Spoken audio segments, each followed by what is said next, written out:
All right, let's get right into it. Today, we're unpacking a story about a proposed peacekeeping mission that, according to reports, completely fell apart and turned into a major diplomatic embarrassment.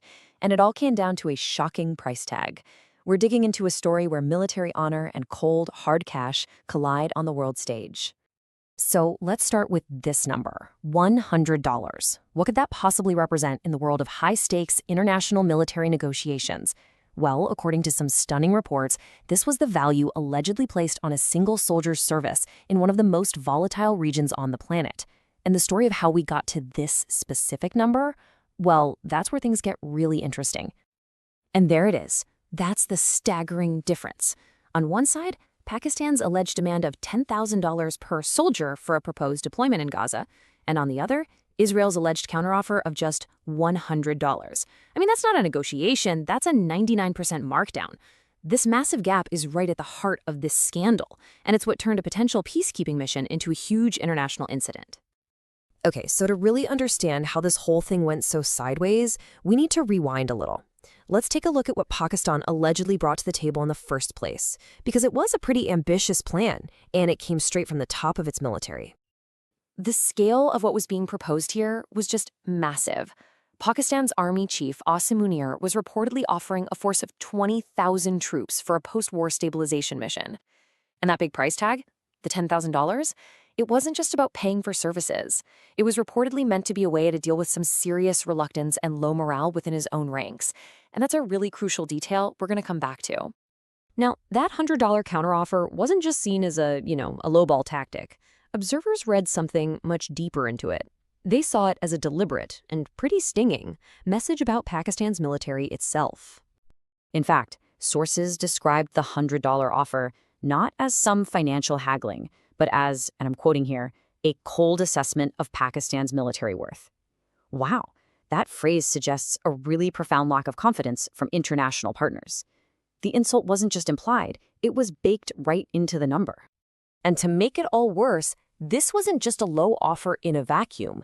Reports allege that this $100 cap was the absolute lowest price extended to any Muslim nation that was part of these discussions. So it basically turned a private negotiation into a very public humiliation, singling out Pakistan in a deeply embarrassing way.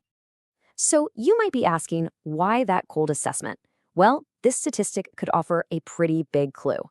According to the source material, more than 3,000 Pakistani troops have been killed in domestic operations during the current army chief's command. A number like that could definitely make potential partners start asking some tough questions about a force's effectiveness and readiness. You see, this whole international incident wasn't just happening on its own. It actually pulled back the curtain on some deep, deep fault lines within the Pakistani army itself. The source material points to a pretty significant crisis of morale and discipline that was apparently simmering long before this deal ever came up. Hey, remember that internal reluctance we mentioned a little bit ago? Well, this is what it allegedly looked like. We're talking widespread accounts of soldiers refusing to even serve in Gaza, citing moral outrage at the idea of fighting against fellow Muslims.